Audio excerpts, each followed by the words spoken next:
Moin Moin and welcome to Ralfs Foto-Bude. Yeah, a week ago I presented 5 Travelzoom cameras in my preview. Yeah, 1 week later I traveled to the island of Sylt in Germany, and I've made my test of the 5 cameras, and yeah, here's my review and the result of the test. First I show you which cameras are in the test. That's the Nikon Coolpix S9500. That's the Panasonic Lumix DMC TZ41. That's the Fujifilm F900 EXR. And then we have the Canon PowerShot SX280 HS. And last but not least, the Sony Cybershot DSC-H50V. So these are the 5 cameras, and yeah, let's start with the Fujifilm F900 EXR. You know, the X series of the Fuji cameras has a real good image, and it's well known for its high quality, and so I expected a lot from the F900 EXR, but it's a good camera, I like it, but is not as good as the X series of Fujifilm. Also, it have the same menu of the X series. I can show you here. You see that's the same menu. It works in the same manner like the X series. I can change the language so you see how it works. So that's very nice and very easy. So if you use another Fuji camera and want one for traveling, for a lightweight, a small camera, so this is very nice because you're used to the menu of the camera. On top we have the program dial. These are the usual functions you have. Let's start with the PSAM. So these are the different standard standard exposure programs. Then we have the SP mode, where you have the different scene modes like portrait, landscape, sport, night, and so on. And then we have the advanced with the different settings in the advanced mode. Let's start with the advanced filters. Here we have the different filters. There are not so many filters like in the X series, I think. Let's see. No, it's almost the same like in the X series. You have the partial colors, and so that you have the toy camera. So yeah, I think it's the same like in the X series. Then you have the panorama mode, you have the pro focus, pro low light, and you have the multiple exposure, where you can take 2 pictures and combine it to 1. Then we have the auto mode, where the camera makes all the settings by herself. And then you have the EXR mode. As you know, the new Fujifilm X20 doesn't have the EXR mode, but the X10 has the EXR mode. So this one is also one of the cameras with the EXR mode. And in the EXR mode, you can decide between the EXR Auto or resolution priority, high ISO and low noise, or derange priority. So you have the choice between the different settings. One thing of the Fujifilm, all 4 other cameras has a GPS module inside, so you can take the pictures, and the position is combined in the picture, so you can see afterwards. If you look the picture on your computer and have a program like Google Earth or Google Maps, you can see where you have taken the photos with the GPS coordinates. this one, the Fuji, doesn't have a GPS inside, but you can connect it to your smartphone and give the position data via Wi-Fi to the camera. It's not an easy way because you have to do it once again and again and again. So that's not a setting where it does all the GPS data constantly, give it to the camera. So it's a little bit tricky, and the others are much easier with the GPS data because they have the built-in module where the GPS data is constantly take the position, and so it's a little bit easier. You have the Wi-Fi module inside where you can transmit your pictures to a smartphone or to a computer. What you don't have is a remote control. You cannot remote control the camera via Wi-Fi. Yeah, so these are the most important settings of the Fujifilm. Picture quality is okay. It's not the top quality, but picture quality is okay. Changing the settings is very easy. You still have the highlight for the sun. If the sun is bright, you have the sun LCD mode, and you have the quiet mode while pressing the disc back button longer, so you can change. It's like the X10. So it's a nice camera. It's quite light, and the grip is fairly good. 20 times zoom, like two of the other cameras, like the Canon and the Panasonic. They also have a 20 times zoom. Yeah, so it's a fairly good camera, but it's not my favorite, and it's not the best of the test field. So next one is the Canon SX280 HS. It's also a 20 times zoom camera. GPS built-in, Wi-Fi built-in. Easy to use menu, so the menu is very simple. So let's go to the menu, and one thing I show you is to change the language. So let's see where we have the language. Here we go to the language. Let's go to the English setting. So here's the language.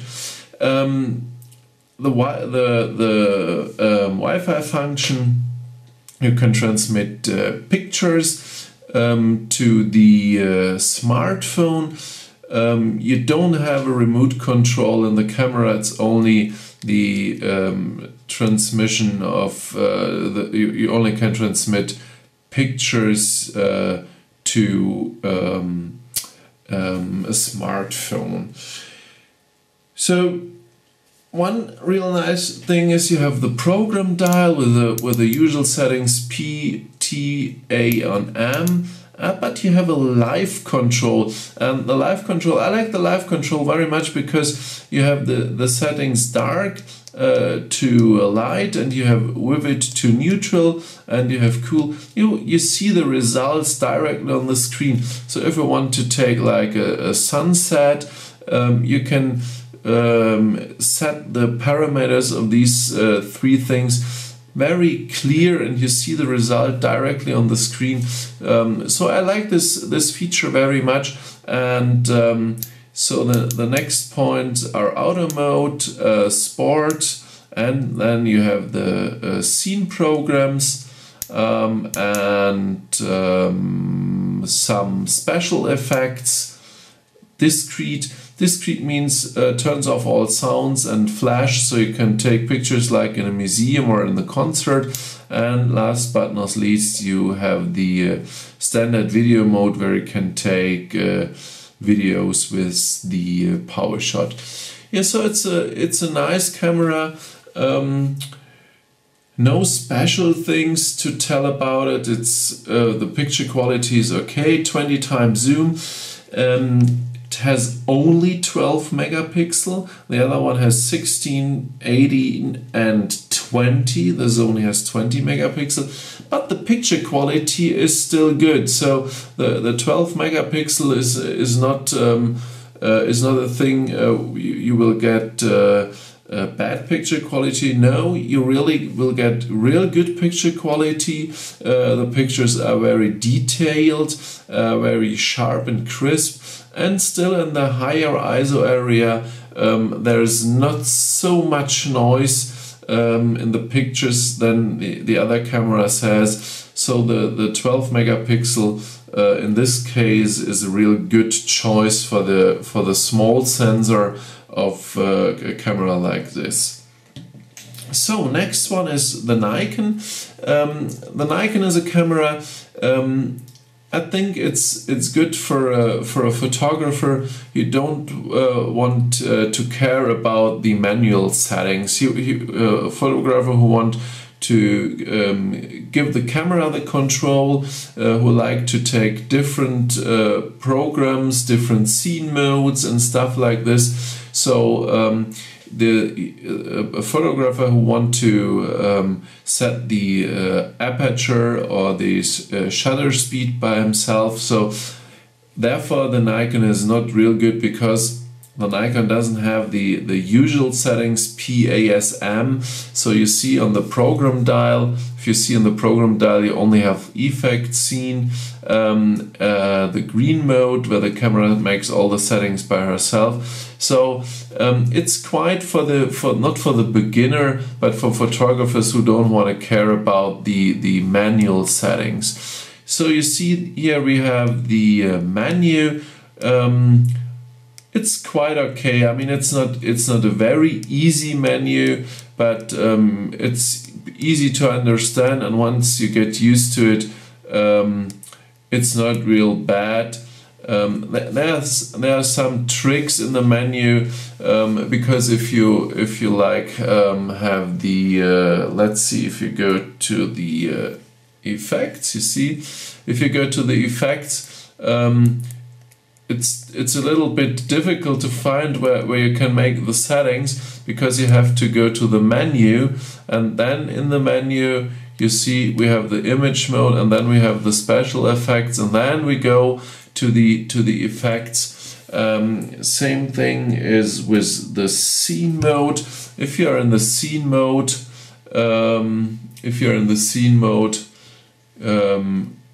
you see you have to press the menu button, and then you go to the scene mode. And by the way, you have the main menu. So I think it's a little bit difficult to understand the menu structure, but it's not too bad.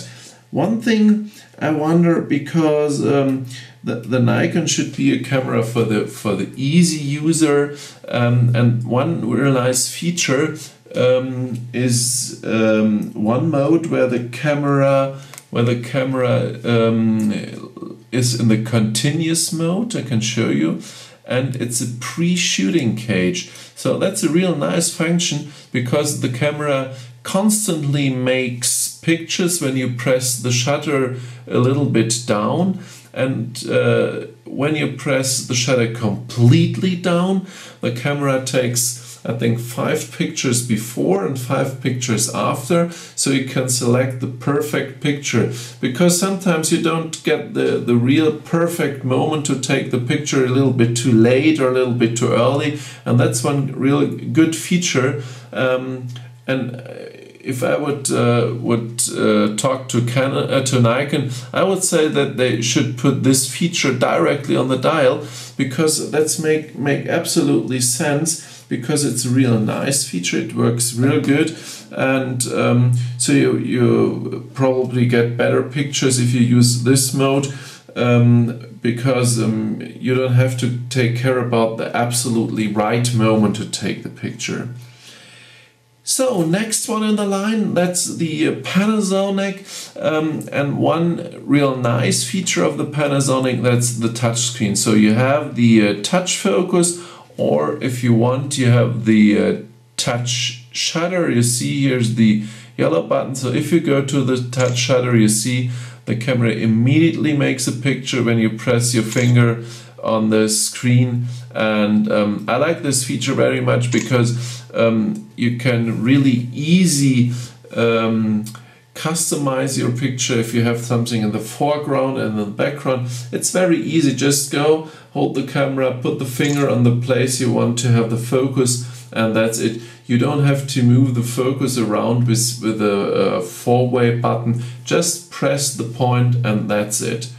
So the touchscreen is a very nice feature.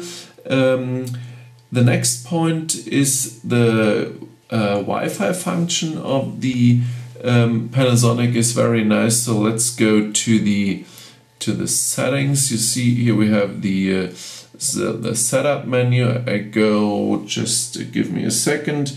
I go to the P mode, and then I go to the setting, and we have the language. Where's the language? Oops, histogram, and it's very down under. Here is the language, so let's go to the English language. And one nice feature is the Wi-Fi function, because if you press here, they have a Wi-Fi button. If you press the Wi-Fi button, there's one real nice feature. Let's make a new connection and send image while recording. So I like this feature very much, because if you use this feature and you have connected the TZ41 to your iPad or your iPhone, you shoot the picture, and immediately after shooting, the picture is transferred via Wi-Fi to your iPad or iPhone, and you can go on shooting, and the camera does it in the background. The good thing is you don't have to connect the camera to transmit the pictures after the shooting, but it does it while you're shooting. With other cameras like the Canon or the Sony, you shoot, the pictures were saved on the SD card, and after a while you have to go to the Wi-Fi menu, and then you have to connect the camera, and then you select the pictures and then transfer the pictures. You can do it here also. That's the send image stored in the cam. But the nicer feature, or I like the feature I like more, is send the image while recording, because you have the pictures immediately after shooting on your iPad. You can control the pictures, or you can send it to your friends, or post it in Facebook or anything else. So this is a feature which I like very much. Also, you can play back the pictures on a TV screen. You can transmit it to a computer. So the Wi-Fi functions of the Panasonic are real good. Also, you have the remote control. You see, you have here on top, you have the remote shooting. So you also can connect it to your iPhone, and you can make a remote shooting. You can zoom the camera, and you have some functions you can change in the remote menu. So that's a feature the other cameras doesn't have. So the Wi-Fi function is real good. The touch screen, I like the touch screen very much. Setting there on the settings on the program dial, there are no surprises. You have PASM. As usual, you have the customs 1 and 2 for your own settings. Then you have the panorama function, scene mode, creative filter, and intelligent automatic. So these are the usual settings. You have, by the way, you have a lot of scene programs. If you go to the scene programs, you see we have a lot of scene modes where you can choose from.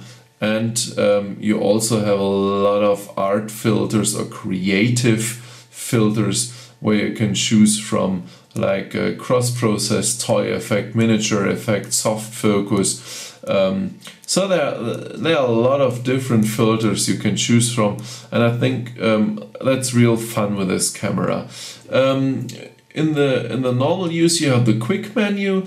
The quick menu is very easy to use, because you can make the most important setting in this program, in the exposure program, while just going here to the different points, change it, and that's it. You don't have to go to the menu, so the quick menu is very easy to use, and it makes it a little bit more faster to use the camera. You have the macro mode. Just go to the P setting. You have the macro mode where you can use 2 different macro settings. Then you have the self timer, you have exposure correction, you have different displays, and one real nice feature, you have a 3D level meter. You see we go in this direction and we go in this direction too, so it's a 3D level meter, and that's the only camera of the 5 travel zoomers which had a 3D level meter.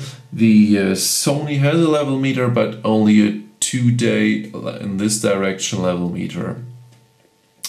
Yes, so these are the most important features of the Panasonic. As I told you, 20 times zoom, the 80 megapixel sensor.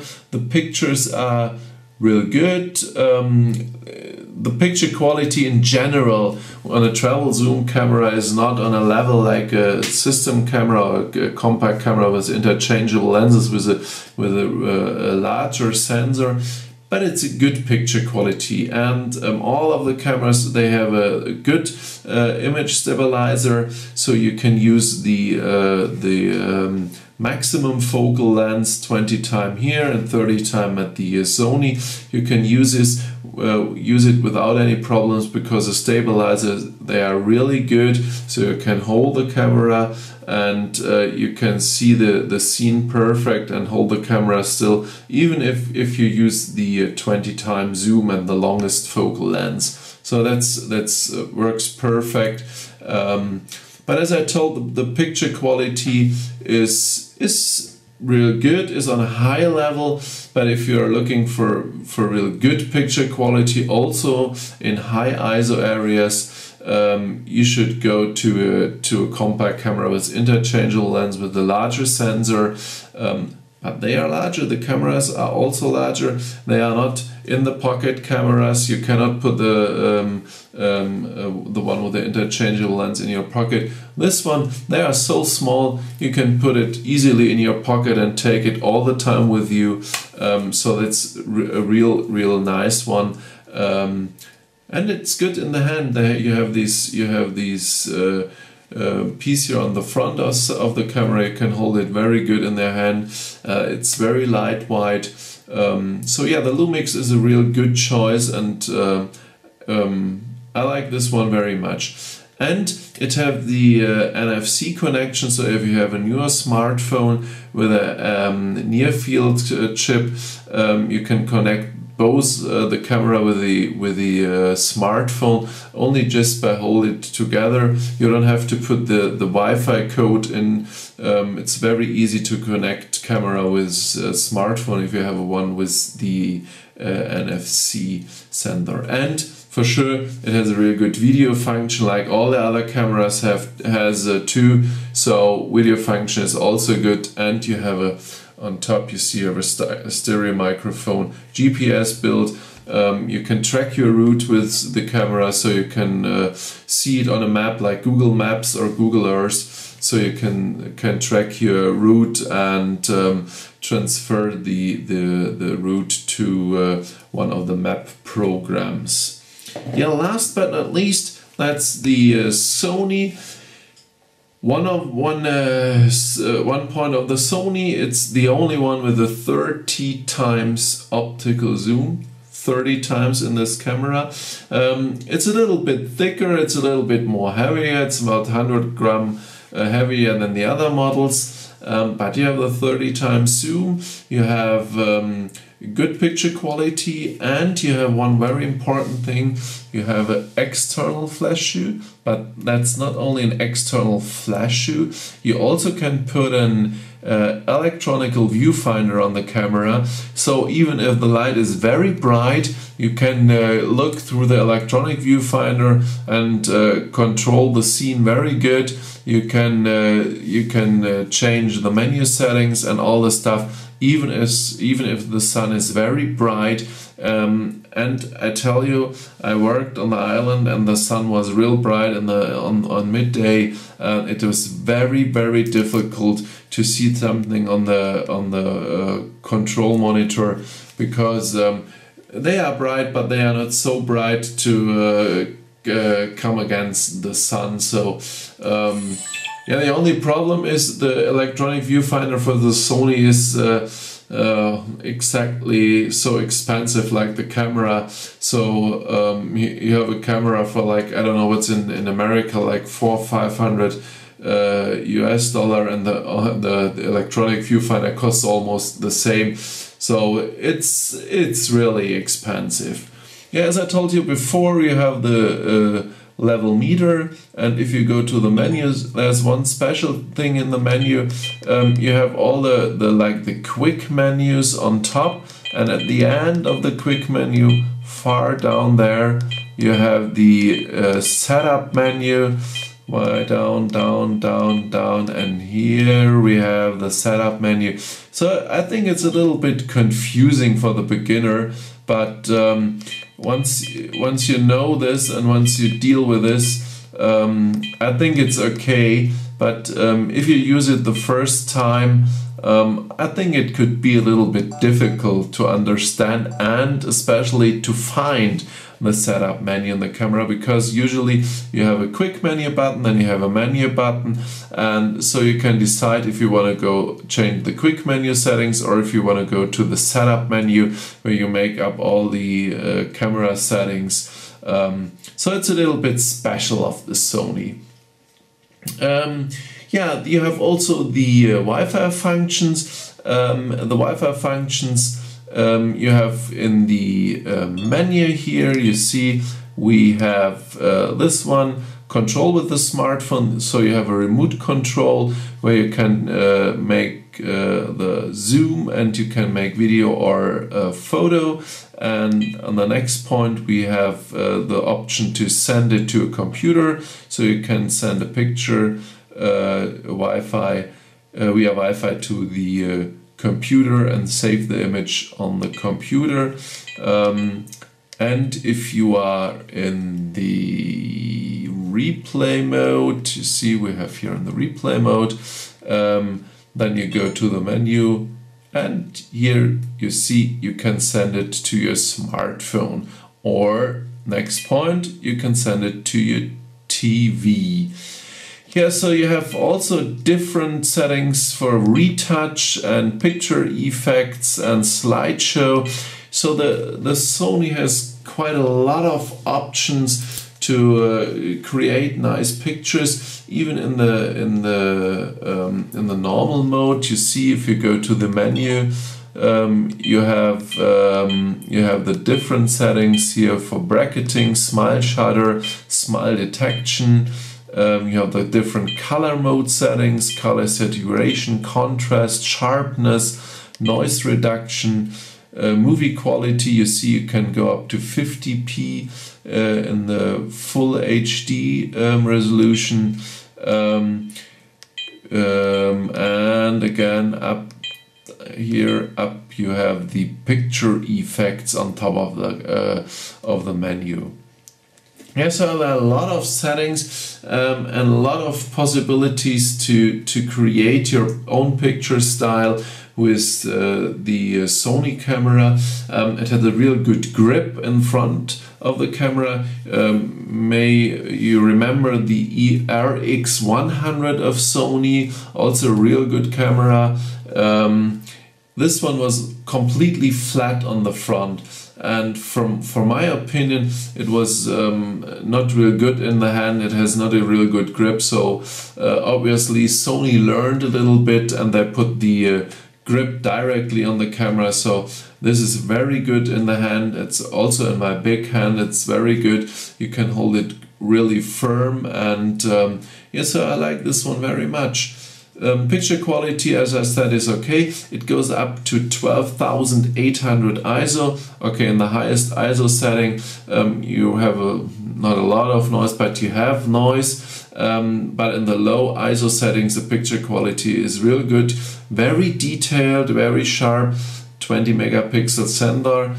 For sure, that's detailed, that's sharp, that's a guarantee for detailed and sharp pictures.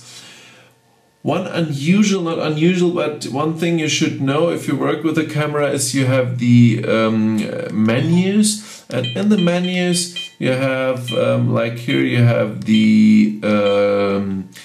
the continuous shooting interval. You can go from low to high, and you have the bracketing setting. And you wonder, you can make the bracketing setting, but you also can make the continuous shooting interval, but obviously you don't know what the camera does.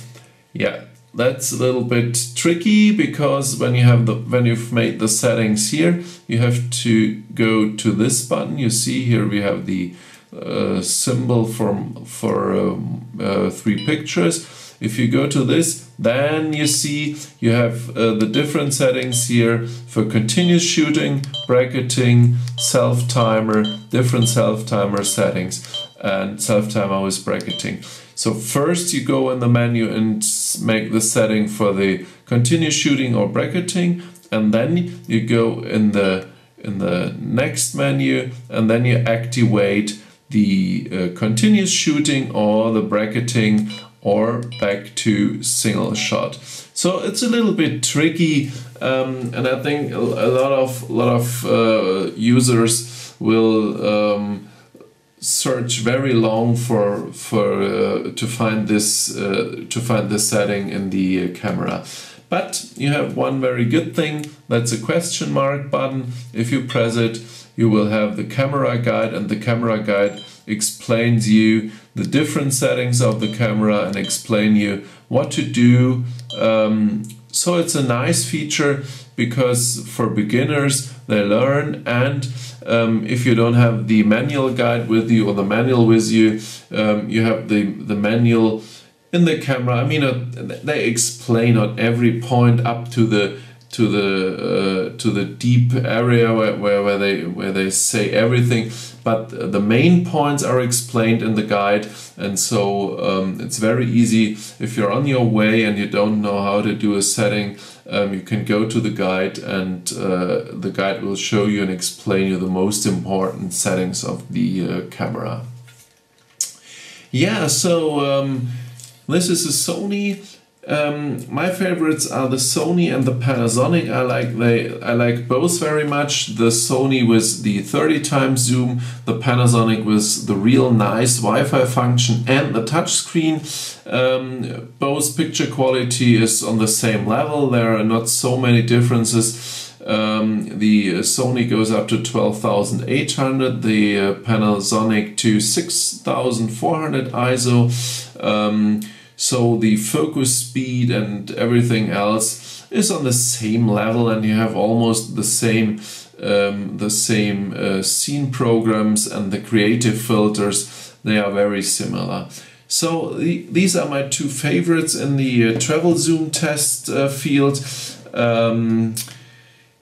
Yeah, that's it for today. I will give you to each camera, I will give you a special explanation. Every camera I will show you in a single video, so I explain a little bit more in depth to the camera. But this was my review for the 5 Travelzoom-Cameras. Hope you enjoyed it and helped you a little bit more to understand the different models, and help you a little bit more to decide which camera fits your needs for best, and which camera is for your intention the best one.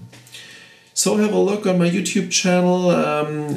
In the next days there will come the next videos for this individual models. Hope you enjoyed my review, and till now I say moin moin.